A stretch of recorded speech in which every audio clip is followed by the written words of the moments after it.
So once again, very good morning to all of you.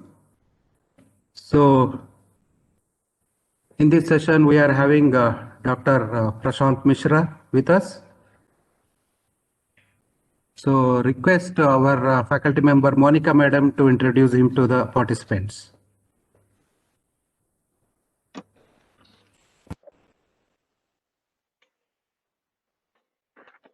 Dr. Prashant Mishra is a scientist with the TCS Research and Innovation, where he works on intelligent cyber-physical systems. His experience spans across various aspects of mobile sensing and computing in cyber-physical systems. His current research focus is on decision science and control for applications in smart mobility. He received his PhD in computer science and engineering from the University of New South Wales, Sydney, and completed his postdoctoral from the Swedish Institute of Computer Science in Stockholm. Prashant has published over 50 peer-reviewed articles in premier systems research forums. He has received several recognitions for his work, of which it is noteworthy to mention the MIT TR35 Top 10 Innovators Under 35 India in 2017. Ersim Elaine Benoitian and Marie Curie Fellowship in 2012, and the Australian government's AusAid Australian Leadership Awards in 2008. Prashant is the founding chair of the iMobile ACM chapter. He is the series editor, IoT and Sensor Networks of IEEE Communications magazine and an area editor of Elsevier Ad Hoc Networks.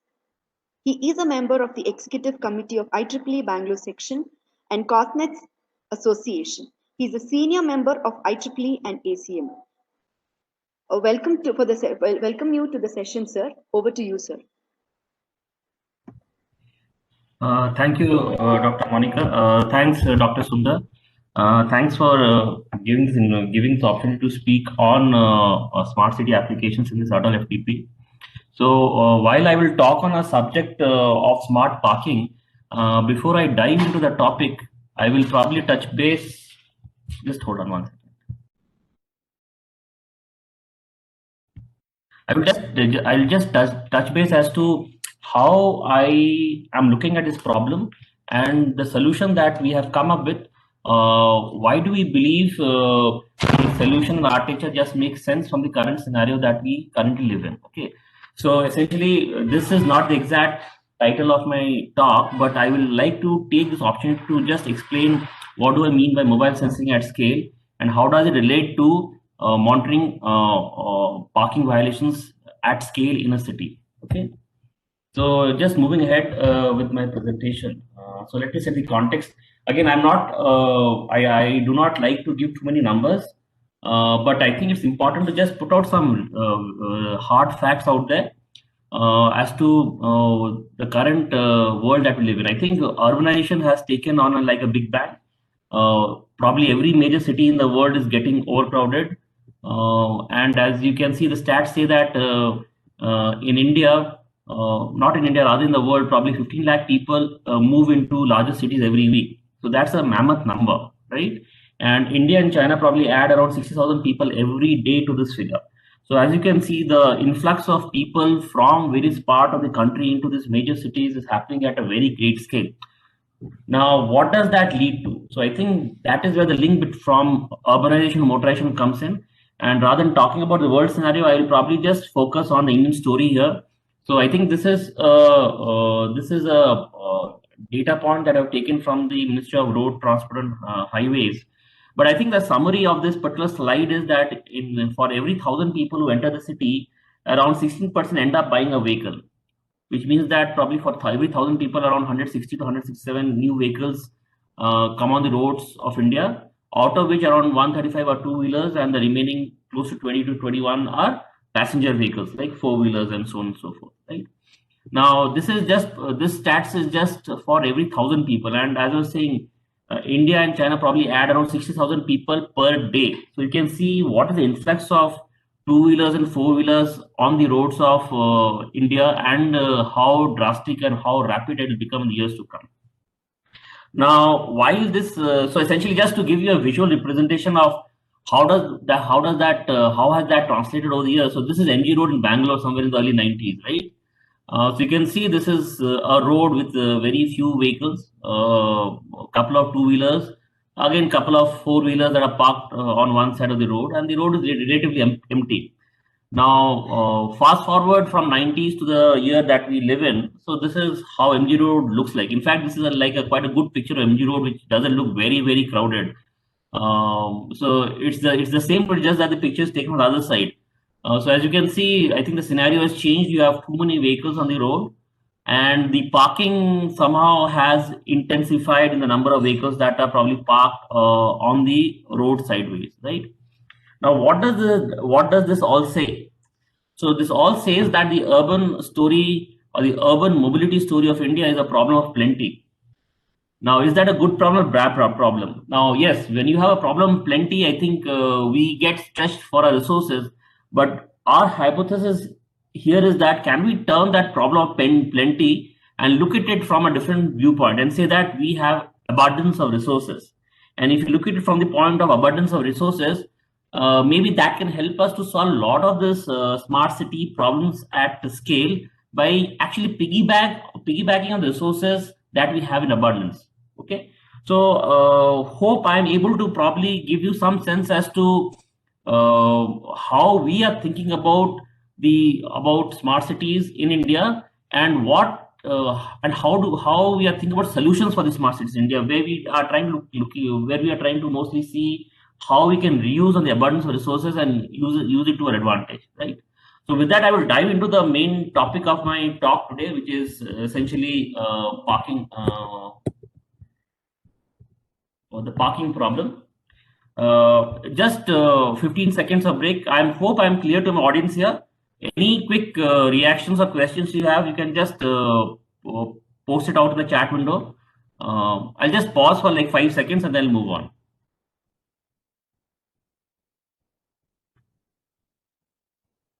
Okay, so I am moving into my topic. So the talk that I'm giving today is on city scale monitoring of on-street parking violations. And the system that we have developed is called Street Hawk. So this is a work that is published in ACM BuildSys in 2019. This work is close to like a year and a half to 2 years old now. And BuildSys is one of the flagship conferences of ACM on smart cities. So we are very happy to have a work published at this venue. Now, again, just setting the stage out there. So I think this is a common picture that we see in India. We are very prone to this way of slow moving traffic, which in turn leads to traffic congestions. And this is, I think, let me just broaden the scope here, that this picture is not only relevant to India, but it is probably relevant to any developing country for that matter, where there are too many people and the space is limited, right? So essentially the question to ask here is that how do we relate traffic congestion to parking violations on the street? Now, again, just simply going back to what we know from basic science, congestion. So if you look at the definition of congestion, it means that your demand has exceeded its capacity. Now, what would that mean? Which means that, let's say, so I'll just, again, this congestion is a term that is relevant in data networks for that matter. We use that term congestion, network congestion a lot in data networks in our conditions, but of course, this is also relevant to transportation networks. Let me give you two simple scenarios to explain what do I mean by demand exceeding capacity. So what you see there on the screen is the first scenario. So I'll just try to put up my pointer over there. Okay, so essentially, let's say this is your road segment, and the road has a capacity to onboard 2 vehicles at a time, right? So that's the capacity of the road, right? But then what happens is that this is the demand that is flowing into it. So essentially, rather than 2 vehicles that want to enter the road, you have probably 6 to 7 vehicles that want to enter the road at the same time, followed by another lot, right? So what essentially it means that your capacity is limited by what the road can offer to onboard, while the inflow of vehicles, that's the demand, is very high, right? So when the demand exceeds capacity, that's where congestion will take place. And this is something we know from our basic science that we study. Another way to look at congestion is this. So let's say you have the scenario 2. Now scenario 2, I think this is let's say it's a very neat scenario wherein the road and traffic flow is quite well balanced. So the road can onboard 2 vehicles at a time, and let's say the traffic also comes in a way that only 2 vehicles want to enter at a time. But there is something interesting that happens here. You see these red vehicles parked at the corner of the road. Okay.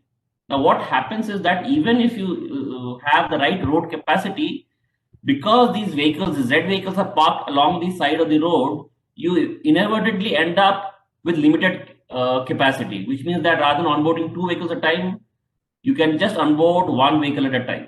Okay. So what I'm saying is that even if even if the road is can cater to the traffic density that is expected in the city, if the road space is occupied by these by cars of this sort, you inadvertently reduce the capacity that in turn leads to an exodus of demand. And these red vehicles here are nothing but illegally parked vehicles in my problem context. Okay. Hope I've set the context or the scenarios clear here. Now again, just to give you some visual representation of that. So this is a place in Indiranagar, the 100 feet road. As you all know, it's quite a well-known road, and you have a lot of traffic inflow, outflow of this road. And we believe the population that stays in this part of the city is also quite well off, isn't it? So essentially, I've taken a snapshot wherein you see this is a no parking sign, and right below this no parking sign, you have 3 vehicles parked, right? And this is probably early morning, like 7:30. So you can understand as the day progresses, how does the parking violation scenario deteriorate over the day. Okay. And this is a scenario that is very common throughout the city, and for that matter, any city for that matter in India or any developing nation. Now let us put some hard figures or numbers around it. So the scenario that I presented in the previous slide, that is just a snapshot of how day-to-day affairs proceed. But if you had to put a number around it, stats from the urban road ministry side state that illegal parking takes around 40% of the road space. Okay. Now 40% is critical in our scenario because one, we anyways have limited road capacity, and out of the limited road capacity, we anyways eat off 40% of the road space because of illegal parking. So in a place or in a city where we already have limited capacity in our roads, and we take off a major chunk of that segment for by illegally parked vehicles, what we are left with is a very, very minimal road space for vehicular movement. And that in turn lead to all sorts of problems. Vehicle congestion and slow moving traffic are just few of them, right? Now, given that that is the problem we want to solve, we have put a concrete problem statement around it, and the problem statement reads as follows. It is how do we monitor illegal parking practices at city scale with limited human interventions? So essentially, I think the words that we want us to focus on are monitor illegal parking, that to do it at city scale, and do it with limited human intervention. Okay. So let me just tell you as to how the state of the art is, or what are the current practices that the city has in place to monitor parking violations. Okay. So essentially, what we have is this technique of identify parking violations and develop a mechanism or have a process in place to deter parking violations. So that's what we do currently. Okay. Now, how is that currently done? So let me go to point 2 first. Essentially, this is a common site where you have patrolling happening on the roads, right? So you will have a police patrol vehicle or a traffic patrol vehicle moving on the roads by the enforcement, and this vehicle normally belongs to enforcement agency. And they will typically, what they will do is that wherever there are illegally parked vehicles, they will try to remove them or issue a ticket, or basically tow the vehicle off, right? So that's what happens. A little bit sophisticated approach that is being currently put in place is probably this point 1, which is essentially putting more surveillance cameras at traffic junctions and looking at the scene around it. Okay. Now, both of them have severe limitations, and let me explain why. Now, the second one, which I mentioned, which is the practice of patrolling by enforcement agencies. So, as we know from our daily experience, I think when the patrol vehicle is on the go and they're picking up vehicles or issuing challans or tickets, I think for that period of time, people are quite vigilant. But as soon as that patrol vehicle moves out of the scene, the parking violations again resurface back. So it is very, very momentary, and given the scale of the city and the scale of vehicles in the city, it really doesn't make any impact. Okay. Now the other approach, which approach of putting traffic cameras, also is not cutting the bill well, and let me explain why. Now, yes, you would want to put sensors to monitor all these things, and the sensor in this place is a surveillance camera. So if you notice, if you see how it is done to the deployments, the cameras are put on critical traffic junctions. Now, what does that mean? If you just put these cameras on critical traffic junctions, you can see the scene around it to a couple of meters, or probably max to a kilometer around it. And that too, you don't, but as you see, the way our city operates, violations, parking violations are there in probably every road of the city. It's not limited to the major roads. It probably also happens in all the auxiliary roads that feed into main roads. And even if you have these traffic cameras, the detection and monitoring through these traffic cameras is quite manual. So what happens, you have this camera looking at the road, they stream the feed back to a command and control station where somebody is watching at the feeds. So again, it's a very manual exercise wherein a person is involved over there to manually look through the feeds and say, oh, this is where the parking violation is happening. So what do we do? And you can imagine, given the amount of feeds coming every minute, it becomes a very surmounted task for any person to do a very, very detailed job around it, right? So these are the two problems for the two approaches, and this is currently in practice these days, right? So I think I've just mentioned the limitations are monitoring is manual. Solution is difficult to scale up and costly, and let me explain why.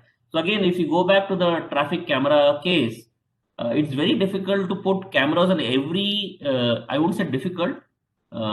It is challenging to put cameras on every critical junction, and that was throughout the city. Why? First of all, even if you put a camera on the street up there, maintaining the camera day in and day out itself has its own costs involved, right? And for that, again, you need to have budgets and people deploy those systems. Secondly, it's a costly affair. Means you need to buy those many cameras to actually cover the entire scale of the city. And given the scale and density of Indian cities, it is not a small number of cameras that you need to procure, right? And the third thing that I mentioned is this streaming of visual data. So what currently happens is that you just stream the feeds to a backend command and control station.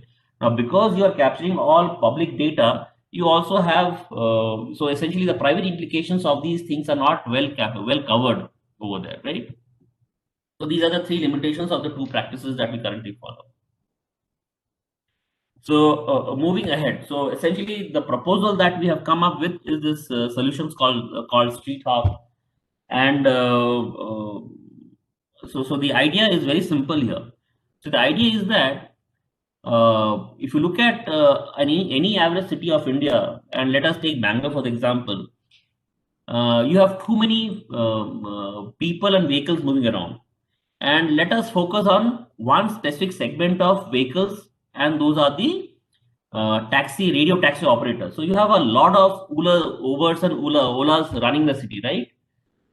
So some stats say that probably at any point in time in any day in Bangalore, probably 30,000 of these radio taxis are moving in and around of the city, right? Now, our idea is that rather than deploying any dedicated infrastructure for this monitoring, can we piggyback on these radio taxi services and use that for a monitoring applications. And why do you believe it makes a good solution? Because if you look at how the Olas and Ubers operate, every taxi has a smartphone, right? And probably the driver uses the smartphone for his or her own operation, right? Just to pick up passengers, see the route, use for billing, and so on and so forth.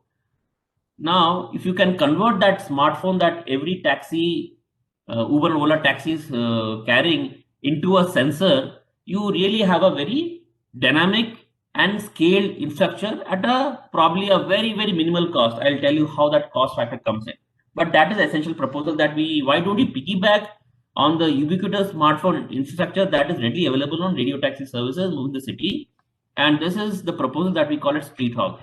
Now, if you were a kid growing up, if you were a person growing up somewhere in the early 80s, I think Street Hawk was this famous series that used to be telecast on Doordarshan, wherein this person used to do some moral policing.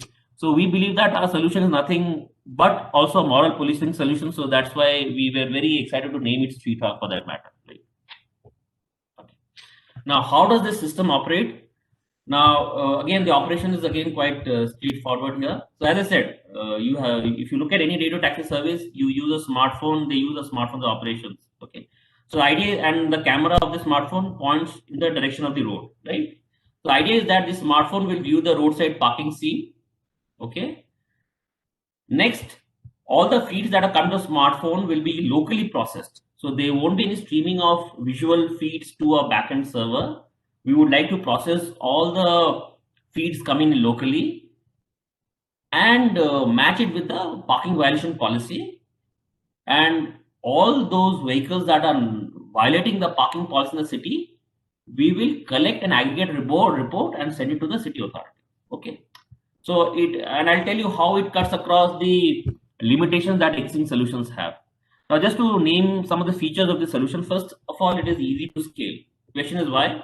Why? Because essentially you are using city taxi networks for this operation.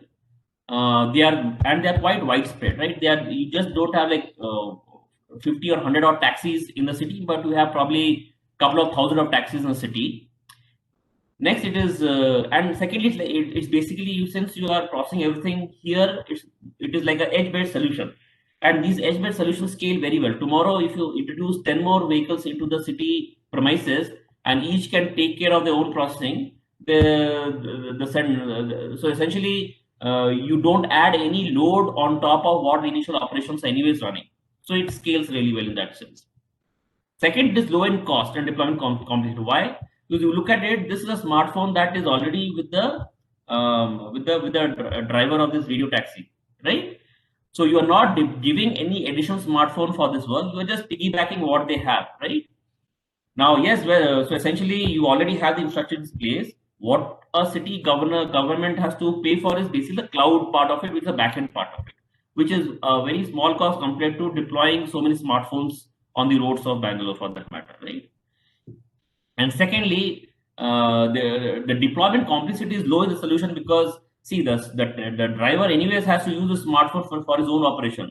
So whether it is to keep the smartphone battery always full or charged, or to make sure the smartphone is up and running, he will take care of it because he uses that for his daily operations anyways, right? So the hassle of maintaining this system at a scale it goes out of the window to a substantial extent.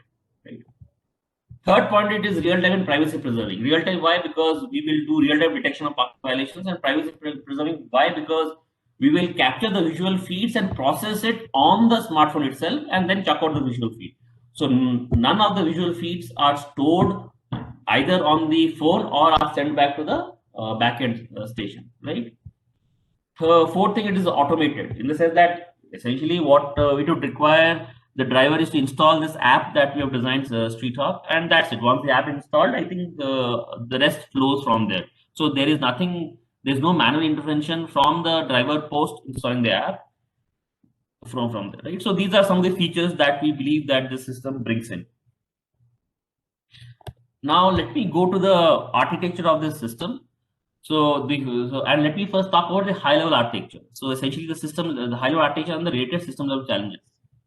So essentially this system has two parts. One is the cloud part and one is the edge part. So edge part is essentially the phone that goes with the taxi, and cloud is this backend station where we would like to aggregate information. So as you can see, most of the heavy duty work is done on the edge itself. Okay, and the cloud typically is used more from a management point of view, wherein every edge device that will do the detection task is registered. Okay, and then we push this parking polishes from the cloud to the edge. So basically, if you look at it, it's basically a management, is the management capabilities that the cloud provides, but the entire data processing and inference facilities are done at the edge. Okay, so that's how, and it has these different stages, which I will talk in detail as we go forward with the presentation.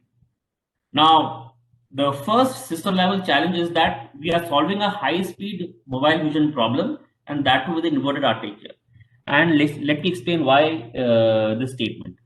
Now, if you look at a standard sensing scene, you have the sensor, which is the camera in this case, which is fixed to a point, and then it is capturing a scene that is mobile, right? So that's how a typical visual sensing problem is understood. But in our case, the camera on the phone is moving, and that's why the sensor is also moving. So essentially, so what happens is that your entire system is moving and the scene is also moving with that. So both of them are dynamic. So that creates a very difficult environment to work in. Okay. Second is you have zero control of the setup. As I said, this phone will be used by the driver for his or her own routine operations. And you have really no control as to how he wants to put that phone over there. Does he want to put it upright or a little bit tilted? While driving, the phone can shake and move around from the mounting position, and things and so on and so forth can happen. Third point is, it is essentially an edge-based solution, and edge-based platforms are still constrained compared to the cloud infra. Of course, we have good high-end phones coming up these days which can do a lot of computing. But if you look at it, it's still nowhere close to what cloud infra can provide in terms of the capability. So you're still working on quite a constrained setting. Okay. Fourth is that you are using a smartphone-based system, and as I said, this system will be used by the drivers for their own work. So the solution that we designed has to be very efficient and cannot be greedy in terms of reserving a lot of resources for itself. Okay, so it has to work in a very shared environment. Okay, so these are the 4 high-level / system level challenges that I've outlined here, and let me take you through some very detailed challenges around those now. Now, again, just to give you a sense of the functional flow. So essentially, what you have is, let's say this is your road segment. Okay, this is your road segment here. Correct. Let's say this is your no parking sign, and let's say these are 2 vehicles that are parked near the no parking sign. Okay, and here is your taxi. Okay, and the taxi has this phone that is mounted on the windshield, right? And this taxi is moving. Okay, so this is the setup. So the way the system works is that this system will detect all objects of interest for this problem. And what are the objects of interest for this problem? These are all the vehicles, either 4-wheelers or 2-wheelers or no parking signboard. So it will detect all these vehicles, all these things. And as soon as it detects a particular object of interest, it will try to find its location. Now, how does it? So essentially, this phone has okay, I'll talk about details of how to find the location, but for example, for now, let's assume that this system is able to find the absolute location of the objects that it has detected. Okay. Similarly, it detects the second object, again finds the absolute location, detects the third object with the no parking sign, and again finds the location of the no parking signboard. Now, the trigger for the system is detecting a no parking signboard. As soon as the system detects a no parking signboard, it tries to find the distance between this no parking signboard and all the previous objects of interest. Okay, and in this case, it is car 1 and car 2. Anyways, we have the absolute locations of car 1 and car 2 and the no parking sign. So what it does is that it just finds the distance by a simple subtraction. Okay, and it gets the distance of car 1 from the no parking sign and the car 2 from no parking sign. and then it feeds this distance. It compares these derived distances with the parking policies. Okay. Now, to give you what the parking policy in India is, that when you have a no parking sign, you shouldn't park a vehicle in the 100 meters proximity of a no parking sign. If you park a vehicle in 100 meters proximity, that vehicle is considered to be illegally parked. So what that means is that typically 50 meters on the left of the no parking signboard and 15 meters on the right side of the no parking signboard, we shouldn't be parking our vehicles. Okay, so this is this entire span of 100 meters end to end constitutes the reserved area or a no parking area, right? So what happens is that if these distances that is calculated, they are not compliant with the parking policy and the rule that I've just explained, it will flag that it is a parking violation. So, for example, let's say the distance for car 1 came out to be, let's say 40 meters, okay, and car 2 came out to be 20 meters, okay. So what it says that, okay, 40 is less than 50 as per the parking policy, it should be below 50. So what it says does that? Yes, it says that car 1 is in parked in the no parking zone, and similarly car 2 is parked in no parking zone, right? So that's what it does. Okay. Now, so this is the functional flow of the system. I hope this is easy to understand with this visual representation. Now, here is the question, and probably here are the research questions. Now, for this entire functional flow to work, there are some few critical pieces that we have to solve first to actually make the system work in this manner. First is essentially we need to obtain the absolute locations. Now, as you can understand, you have a GPS on the phone. So with the GPS, you will find the location of this taxi, but you cannot find the actual location of this car parked, right? Because it is at an angle to it, okay? And also this entire taxi is moving, okay? So its location is changing over time. The first question to ask is that, given that you have the actual location of this taxi or this phone, and you measure the distance from this taxi to these objects, how do I derive the actual location? Okay, and that's where a lot of effort also goes in over there. Okay. Now again, coming to the detailed challenges. So the first one relates to the object detection challenges. So as I said, this is a visual sensing problem. So wherein we capture the visual feeds and use that for sensing the physical space and make a decision on top of it, right? Now, the aim of this object detection is that to detect objects of interest, which I mentioned: no parking signboards, motorbikes, auto rickshaws, cars, and so on and so forth. Now, what are the challenges? First is essentially the challenge of small object detection. Now, small object detection, why? So even though your car, the size of the car is large, or the size of a motorbike is large, when the camera takes a picture from a distance, they appear to be small objects. So essentially what happens is, let's say this is my car here, okay, and that's the road, and let's say the object is parked somewhere here, okay. So when I take the image of this scene, so when I look at that image, I have taken the entire image, this particular object of interest will be somewhere here, okay. So as you can see in this entire frame, this object is just positioned here. So compared to the entire frame, this object, even though physically it is a large object, from the sensing point of view, it is a small object because it just occupies a couple of pixels in that entire frame of pixels, okay. And this problem of small object detection is a very, very critical problem in the entire visual sensing community.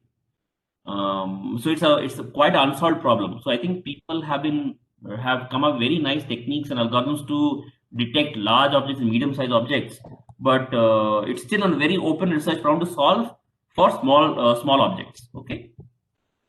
Second problem is the lack of consistent pattern for visual detection. Why so? Because you can see there is no parking order that we follow. So this is one of the snapshots where this is a parking space, but you have a vehicle parked this side, this way, another vehicle parked this way. So essentially, for a system to understand what is parked and what is not parked becomes a very difficult question. Okay, because of lack of consistent patterns in parking styles. And the same applies to our no parking signs also. As you can see, ideally, the no parking sign, this is the right way of putting a no parking sign, wherein it should be at a 90-degree angle to the vehicle driving past through it, so that it is clearly visible, right? But you can see this parking signboard is tilted in that way, so it's not at a complete right angle, but so it's in an angle, so you cannot clearly see this no parking sign. This no parking sign is somewhere hidden in the foliage, so there are two large trees, and this is somewhere inside, so you can't really make it out. Again, this is a very extreme case of putting a no parking sign. You really a system cannot really see very clearly through it. This no parking sign is tilted. Okay, so what I'm saying is that it's quite a challenging scenario to actually make a very proper decision based on the data that you get. Third problem is of unique object detection. So what happens when a vehicle is driving and you're taking the snapshots? Given the speed or movement of the vehicle and the frame rate of the camera, you may capture the same object multiple times across frames. So if you don't do a good job, you will probably consider this object that you see across multiple times across frames as an independent object, but in fact it's a single object, right? And I think the fourth is the most important part, that you need to differentiate between a moving vehicle and a parked vehicle. Why is this important? Why is it challenging? Because as I said, we are solving an inverted visual sensing problem, wherein your camera is moving and your scene is moving. And in these two moving, across these two moving scenarios, you need to detect static or stationary vehicles. Okay, so that becomes itself is a difficult problem. Now, what have we done for this object detection? So we typically have used the convolutional detection model. It's a combination of a single shot detector and a mobile net feature extractor combo. Okay, so this is something we haven't done from scratch. This particular library was released by Google for constituent platforms probably somewhere in 2018 timeframe, and it was quite an early days. So we picked this platform from there, and we did a lot of debugging on it to make it work on our mobile platforms. So what have we done? So once we made this work, what have we done is that this particular model was trained on a very generic data set that is called as MS COCO data set. Okay, and this data set consists of probably 80 object classes. But as you can see, for a problem, we just need 4 object classes, right? So we typically reiterate the entire thing just by using 4 object classes, and finally we did something called transfer learning. Why? Now, essentially, when we looked at the objects that it is trained on and related it to the objects that we're interested in, so I think images of 4-wheelers were there, and also parking signs were there, but 3-wheelers, auto rickshaw images were missing, and even 2-wheeler images were not consistent with the ones that we see in India, right? So I think the 2-wheelers that people normally use overseas are quite bulkier and heavier. So the look and feel and the visual impact of that is quite different to what we have here, right? So due to that, we did not again take this entire training exercise, but we did some form of called transfer learning to just retrain the last few layers to make it compliant to the scenarios that we see. Okay, so that typically helped, and we did a lot of extensive training with a lot of self-captured data over over a long period of time.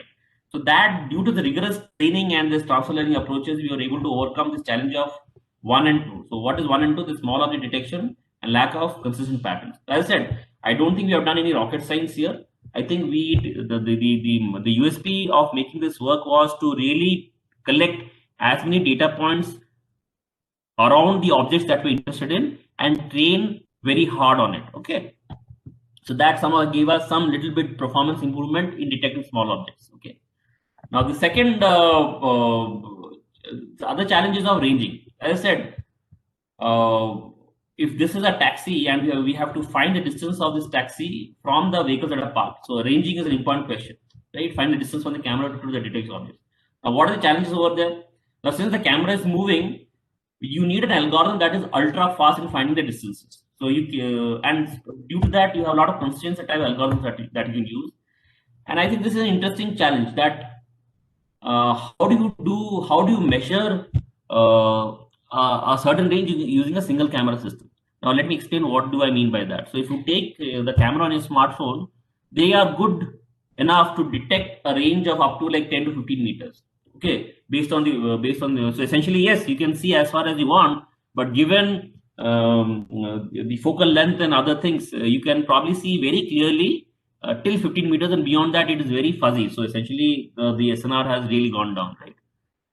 However, for our problem statement, we should be able to detect a distance of 100 meters, right? So you can see, how do I use a single camera system that is by design is built to measure a distance of 50 meters or see till a distance of 15 meters, but use it for a problem that requires us to monitor 100 meters. So that is a classic problem that we have to solve here. Now, for the first thing that we need ultra fast distance measurement technique. We again, I think if you tell this to experts in the vision community, they will not like it. But what we have done is that we have checked out all sophisticated algorithms that the community had come up with, and we went back to our standard 10, 11, 12 physics book, and we opened the first chapter of optics. And the first chapter of optics is on pinhole principles, camera principles, right? So essentially, if you open your physics book of 10th and 12th, 11th and 12th, the first chapter of optics is on pinhole. Of course, so what that pinhole says, it gives you a very simple way to find the distances from the camera to the point that you want to measure, right? By using some very simple geometrical relationships. Now, is this technique very robust in terms of essentially if you want to measure an object that is at 50 meters distance, how accurate would it be? Of course, this technique is not very accurate, but because you are doing very simple geometrical operations, it is extremely fast, and that is what we need for a system that is moving at speed, right? And I will show you in the results that even though the distance measurements are not very accurate, which means that if you want to measure, let's say 50 meters, we are not getting anywhere close to 49.9 meters, right? We are somewhere, we have an error of around 4 to 5 meters. But that error is good enough for us to do this measurements. So what I'm saying is that we don't have to be very precise about that. We can be in a certain ballpark figure, but because we are using this very simple distance measurement principle, it works extremely fast. That is a very critical requirement for systems moving at speed. Okay. And the second constraint is of this limited range, right, of a single camera system. So essentially, again, we use a very, very simple technique wherein it's basically, we call it a short-term historian. But what essentially that does is, what we do is that the camera anyways can detect till 15 meters. So we actually curate, we try to collect the information till 15 meters, store that in a small table, and then again do the detection of the next 15 meters, store the more in that same table, append to the same table. And once we see a no parking sign, we basically retrieve all the information that we created in table and use that for our processing and detection work, and then delete that table, right? So again, as I said, this is there is no sophistication in using this approach. So what we have done inwardly, we have used some very, very simple techniques. The reason being that we have a platform constraint and we want to build a system that can work at high speed. Okay. Again, for the localization challenge. Now, so essentially what you have is that you have the distances and you have the location coordinate of the camera. From there, you want to find the location of these vehicles that are parked, right? So again, we use some very simple geometrical manipulations here. So what are the geometric manipulations? So anyways, when you are taking a so let's say this is your taxi, right? And using a GPS record, you have found the X and Y coordinates, right? Now you want to figure out the actual location or the X and Y coordinates of these parked vehicles. So what we do is that we try to take the measurement of the taxi at successive intervals and see if the X coordinate of the vehicle is changing or the Y coordinate of the vehicle is changing or both the coordinates are changing. If the X coordinate is changing, which means that it tells us that it is just moving along the X axis and not along the Y axis, right?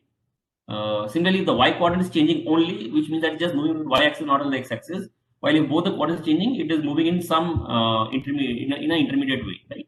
So based on that, we add these distances to the X and Y coordinates. So anyways, I have the distance from the camera to the detected objects. I have the GPS log X and Y coordinates that were sensed using my GPS. I'll just add this distance D to that X and Y coordinate, and that gives us a location again, which is not very accurate, but it works for the problem that we are trying to solve. Okay. So I think I have explained 3 typical techniques and explained the approaches that we have used. So as you can see, a lot of these approaches are very, very simple approaches. Part of the reason is that we want to build a system that is very lightweight, because anyways you are using a platform that is constrained. It has to work in a very shared environment. So any type of sophisticated algorithms that you want to port to the platform or build on the top platform, it will not scale and it will make the system slow. And second thing to keep in mind is that you need to have a high detection rates because the vehicle is moving. So essentially, if you don't have a fast enough system, you will miss your detection window. So that's why all these simple techniques that we used are all motivated from that end. Okay. So essentially, I think this is something I've explained. So again, just going to the workflow. So we have done object detection, we have found the location, and then we have a filtering block. I explained what this filtering block does. Feed that to an inference engine, and then compare the policies. So we have the parking policy we compare with, and based on parking policy and the locations we have sensed, we will see if it's a violation or not. Okay.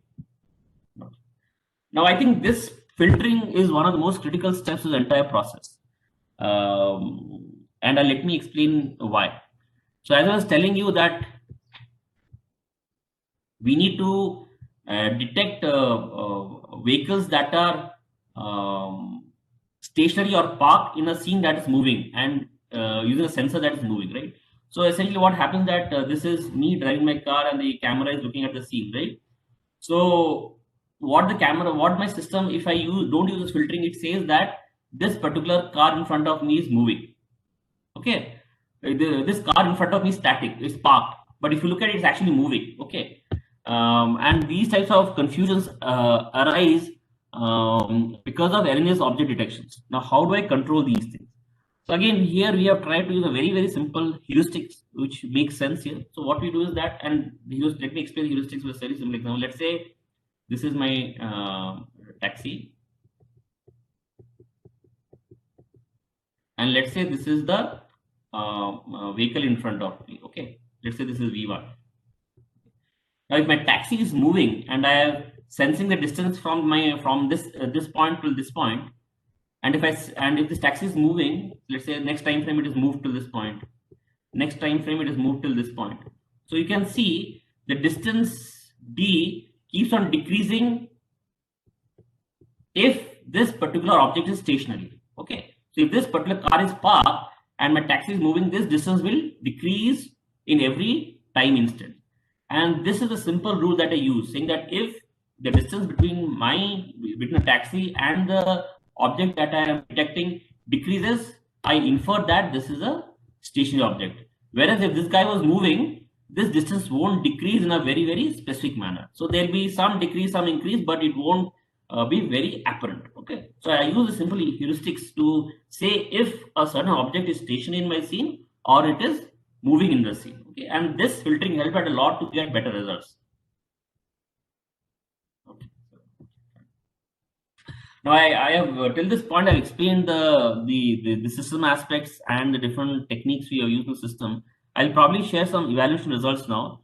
Now this, first of all, from the training point of view, we typically have done some 50 hours of citywide driving in Bangalore, and this spanned over 4 months. And we use that data to do transfer learning on the convolution detection model that we had. And then we have done on-road experiments that spanned close to 500 kilometers. Okay, so we typically, as I said, both from a training point of view and from a experimentation analysis point of view, we have done it on quite a substantial on a level. Okay, so which I believe will help you to probably see that the solution works in practice, and I'll probably show you a demo towards the end of this talk. Okay, these are the object detection results. So let's move on. Now, again, these are the performance results. So essentially what I plotted here is the precision versus recall curve. Now, what this precision versus recall curve says is that if the area under this curve is more, which means that the detection accuracy is more. So in summary, in a nutshell, right? So if you can see, I have done it for 4 classes here. So I've done it for the no parking signboard, parked vehicles, parked auto rickshaws, and parked motorbikes. So I think for the first 3 classes, which are no parking signboard, car, and auto rickshaw, I think the detection accuracy was quite good, whereas for the motorbike, it was not as good as the other three classes, right? And the reason was actually when we looked at results, reason was very simple. So if you look at the when we capture this bike images, it is there is a lot of what's it noise from the time we capture and from the time we actually use it for detection again. I'll tell you why. So essentially, when you capture a bike image, if you see how bikes are parked, you can just see the torso of the bike, the back part of the bike, the back wheel, right, and that to some part of the wheel, and then you have people sitting on top of the bikes. So what happens if you just train on bike images, and then when you are actually detecting real time and you do see these bike images, but then you just see the backside of the bike, and then you have people sitting on the bike, the system gets confused. And I think that was the primary reason why the detection accuracy of this motorbike class was not as good as the other three classes. Again, we have compared this our detector with other state-of-the-art detectors, embedded detectors and non-embedded detectors, and the map mean precision is quite good, as well as the mean recall is quite good. Okay. Again, this is from a ranging point of view. How good are we doing in the ranging point? Again, we have tried to see more from a static ranging perspective and mobile ranging perspective. And if you can see, the error in both these cases is somewhere around. So the mean is somewhere around 2 to 2.5 meters, and this deviance is another 2 meters. So essentially, overall, the error in the ranging measurements doesn't exceed 5 meters, and rather 4 meters, I would say, right? So what it is that we are at max 4 meters off from the correct ranging measurements. And interestingly, this works for the application problem that we're trying to solve. We don't have very precise, and this 4 meter error is something we can absorb into the system. Okay, and I think this is a result on the filtering part of it. Okay, now again, let me explain the result here. So this red line that you see here, this is the pre-filtering result, and this is basically the CDF, the cumulative probability, right? And what we have plotted, we're trying to see is the false positive rate. So the main problem with the system was that the system was detecting vehicles that were moving the scene as parked vehicles and vice versa. So there was this false positive rates were very high, and without using the filtering block, that false positive rates were as high as 80%. Okay, post filtering, after using that simple rule, saying that 1 meter rule, you see our error has decreased significantly, which means that I think a false positive rate fell by 2x. Okay, and how did they translate to the accuracy? So before using the filtering block, the accuracy was just around 40%. Okay, which means that there's no accuracy in the system. It's like a toss of the coin. Means it could be right, could be wrong. But after using the filtering block, accuracy went up till the average accuracy went up till more than went up to around 80%. Okay, the average accuracy, and of course the 90 percentile is quite high, right? It's more than 92-95% accuracy, but the average accuracy, the 50% accuracy, is above 80%. So which means that we have done a good job in detecting parked vehicles or non-parked vehicles using this simple filtering block. So what happens at the end of the entire process is this. So essentially, once I get so what happens, we get this. So we detect these vehicles that are violating parking regulations, but we don't send individual vehicle information to the backend.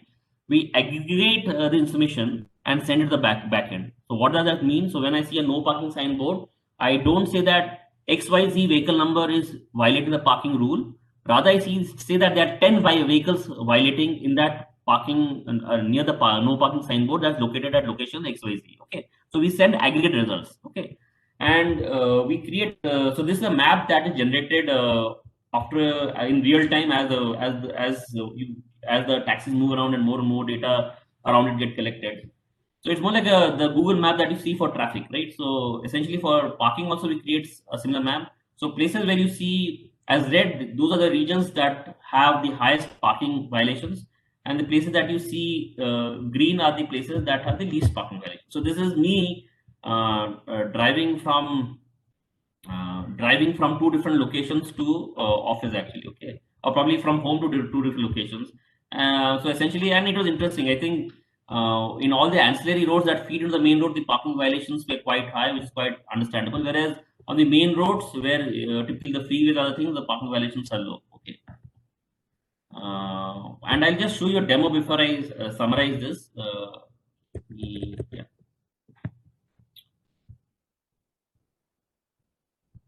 Let me stop.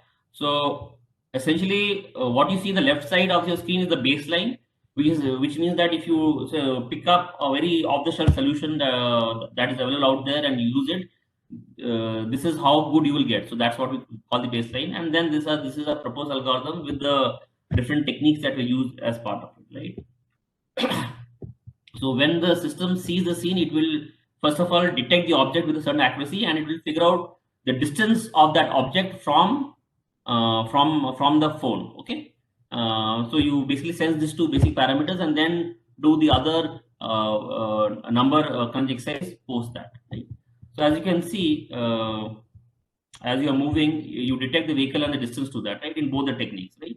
Just see parallel. So essentially, again, you detect the car and the distance to that, and we are getting a log of the violation that we detect. Right? So it seems like this is a very pretty. I'll tell you what the real advantage of the system comes. Let me bring you down to around this point. So just watch it or watch out here. Okay. So as you can see in this baseline solution, so this particular car is actually moving, but the system is detecting that it is a parked vehicle. Okay. And as you can see in our solution that we have come up with, this particular error doesn't happen. So that's where we get better performance in trying to detect parked vehicles from non-parked vehicles. Okay. Again, it's a video feed. It goes for a couple of minutes from there, but that's how the solution works in real time. So with that, I will probably summarize my presentation. I think this is my last slide. So essentially, what we have presented here is a solution to the problem of on-street parking violations, and we have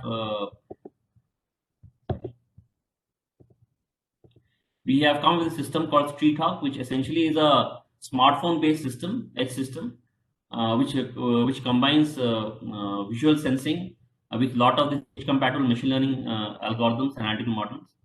What does algorithm contain in detail? I think what we have is a deep neural network-based convolution detection model to overcome the limitation of identifying small objects and other real-world conditions. We use a visual ranging capability of single camera phone to measure the violation span, but we enhance its distance by using a short-term historian from 15 meters to 100 meters. And we also do what we do is that we piggyback on the mobility of the camera. I think this is an important point. If the system doesn't move, we cannot do a lot of these things. Because the system is moving, we can piggyback on mobility of the camera unit and do a multimodal sensing by combining visual feeds with location information to filter out erroneous results, and that's how we get the performance down. Now, in terms of the stats, I think our system, what we have shown in the paper is that it's 3 times more accurate detecting small objects than other state-of-the-art embedded models. Our ranging error is less than 5 meters, which is not bad considering the application scenario that we are trying to solve at city scale. The system operates at 5 frames per second on the Android smartphone. So 5 frames per second would translate to roughly around 20 kilometers per hour driving speed. Now, if you look, and this somehow works out to advantage, because if you collect the statistics of driving speeds in India, the driving speeds are actually, the average driving speeds are below 20 kilometers per hour.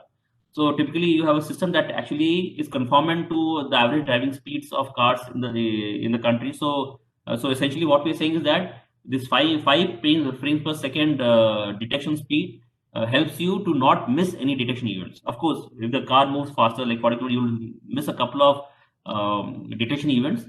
But as long as your vehicle is moving not more than 20 kilometers per hour, I think you should be able to detect all objects of interest in the scene.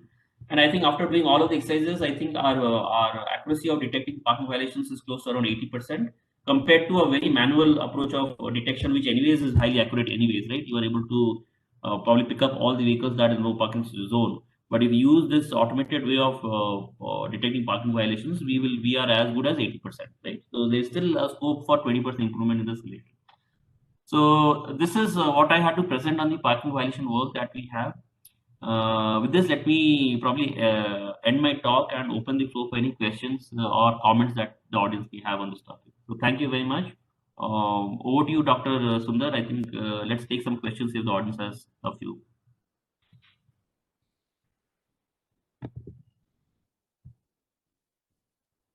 Hello.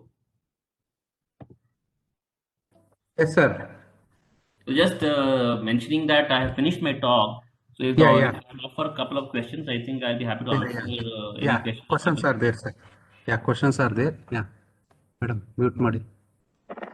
Sir, just questions are coming. Yeah, So this is Monica. I'm missing one. Let me open the chat. Okay. So there's a comment over there or question over there. Saying traffic management is vital for smart cities. So this session is very useful as it is based on smartphones. Thank you, sir. My opinion, can we use centralized combination with decentralized traffic could ease the problem of traffic? I think this is a very valid point. I think what we have done here is essentially an add-on to a static slash centralized approach. I'm sure going forward, you cannot simply rely on these vehicles moving and doing sensing for traffic violations, right? Because they will come up at a certain point in time and they will also disappear. But you need a static system and a centralized system that will be up 24/7. So of course, this traffic surveillance cameras will be deployed by city administrators as we go forward. What the system does is that it gives you an additional dimension of flexibility in detection, which you have as a disposal. Now, if you recall, I said we in a city like Bangalore, there are like 30,000 Ubers and Olas that run the city, which means that you have 30,000 additional cameras or eyes to look at the city. So that gives you a lot of information on top of what a static infrastructure would provide anyways. So what I'm saying is that your point is valid. It has going forward, it has a combination of centralized and distributed approaches. What we propose a distributed approach that can supplement a centralized or a static infrastructure deployment. Okay, I hope you answer. I hope I have answered your question. Sir, I have a question, sir. Yeah. Somewhere in your slide, I saw that you have actually made a study on like 4 objects. I mean, Yeah. when you're trained, but then the pre-run the demo which you showed us Yeah. was only detecting 2 objects at a time, like the baseline and the thing. So essentially, yeah. If there are 4 objects in the scene, detect all 4 of them. I'm just showing you. I'll just play it again. Okay. So here is detecting cars, no parking signs. 2 objects are all done. I think when the auto comes, I'll detect the auto as well. Okay.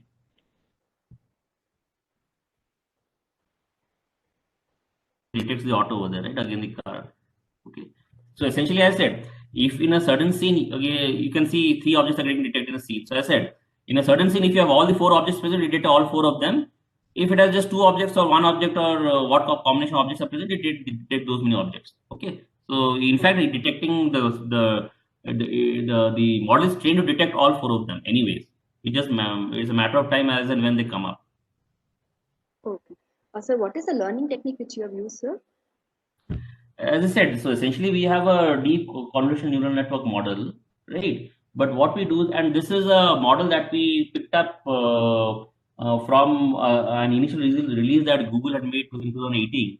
So this model was quite hacky. It was not very reliable, and secondly, it was trained on a very large object class, probably an object class of 80 objects.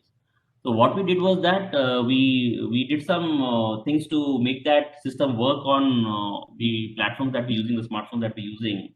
And secondly, we just retrained the last couple of layers of the model rather than retraining from scratch. Okay, so that's where we use this technique of transfer learning. Just retrain the last 2 layers just to include a couple of more object classes that you would like to detect it in a much better fashion. Okay, so in fact, this object. So since we have done transfer learning, this base model has a capacity to detect all the 80 classes that is initially trained for, but we have made it by using transfer learning, made sure that the 4 object classes that we are interested in, the accuracy of this class or detection of those 4 classes is high in our case. Okay. Okay. Thank you, sir. Yeah. Sir, one more question. Yes, please ask. Sir, is there any method to find optimal number of parking bays for the estimated demand? This is the question I got it. Come again, just repeat the question. Let me digest that. Is there any? It's in Hello? the chat. Let me read it. Hold on. Can you hear me, sir? Yes, please tell me. Sir, I think.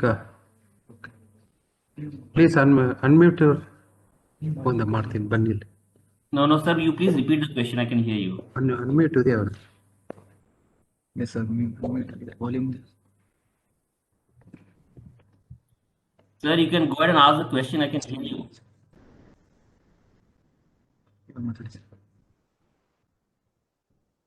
Hello, Yes, sir. Please ask the question. sir. I think there was some problem with this. Sir, is there any method to find optimal number of parking bays for the estimated demand? Yes, so essentially, okay, the solution that we have here is essentially a parking violation solution. But you can actually turn around the solution for the problem that you are proposing here, saying that how do I figure out how many vehicles should ideally be parked in a certain space, right? So essentially, if you look at it, anyways, we are measuring the distance from what's it, one parking signboard to the next parking signboard, right? And so essentially, we would know how much that distance. Let's say the distance between two parking signboards is 100 meters, and let's say let's say we assume that the width of the car is not more than 4 meters. If you look at the sedans, it's basically max of 4 meters, and other smaller cars around 3 meters, right? So with that simple estimate, you can, let's say, you can round off saying that okay, a particular car cannot take more than 5 meters of parking space if parked horizontally along the longer side. So that advantage says that you can park on no more than 20 cars, isn't it? So with that, you can find out the optimal parking space between any two parking signboards for that matter. Yeah. Sir, one more question. The participant is there. What is the difference between smart parking sensor and in-ground sensor? How they coordinate? See, anything that you call as smart becomes smart if it can do something interesting on top of this what is meant to do, isn't it? So if you just use a simple, let's say, if you just use a camera for that matter, right, which just sees the scene and gives you the visual feed, you wouldn't call that a smart sensor, right? Because it's just giving you a visual feed. But what if that camera has a way wherein it can, let's say, give you the feed of only scenes that are relevant to the problem statement here, right? So in that case, it becomes a smart system or a smart sensor, isn't it? So what I'm saying is that it doesn't matter, it doesn't confine to this problem, but it's a generic question wherein any sensor becomes smarter if it can do more on top of what it's designed for. Okay, and that capability will depend upon the problem statement that you are trying to solve and what helps the user or the end user at the end of the day. Sir, one more question is there. Please look at chat box, sir. Yeah. Can we use this method for calculating vehicle capacity inside the terminal areas? Calculating vehicle capacity inside the terminal. What do you mean by terminal areas here? What terminals are you referring to here? Mr. Logeshwaran, can you respond? Terminal here.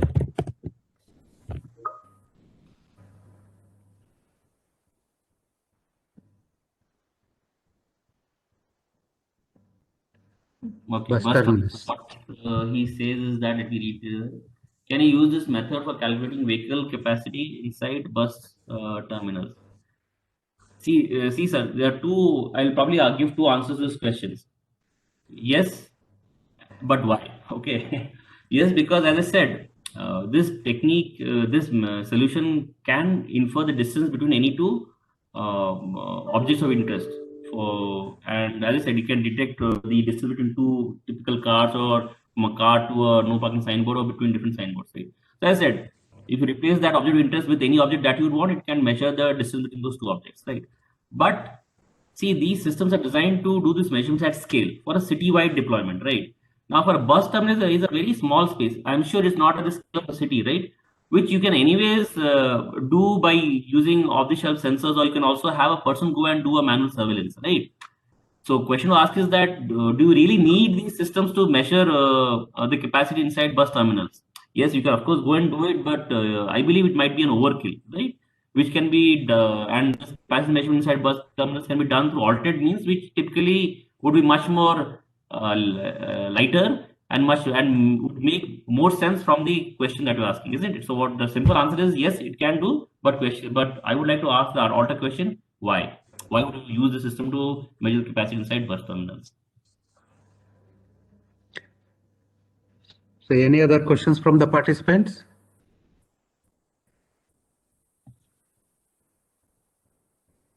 Any questions from the participants?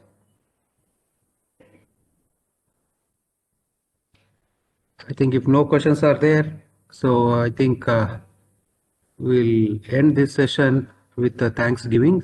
So request Monica madam.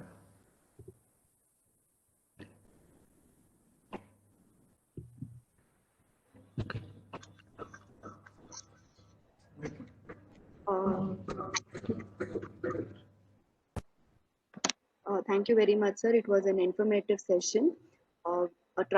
Fixing a traffic problem for cities like Bangalore is like to turn Bangalore into a smart city is very much, I mean, it's a major hot area where we have to really concentrate first. And your technique on working on this, I mean, enhancing on this, it can be taken as a projects again ahead to fix this issue.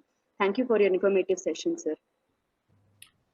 Sure. Thank you to all the hosts of this event. I think I just was peeping into a couple of these. I think you have chosen excellent of speakers, and I think the way you guys are conducting session in terms of the pre-releases and the demo videos you have creating to create excitement among participants, it's probably commendable.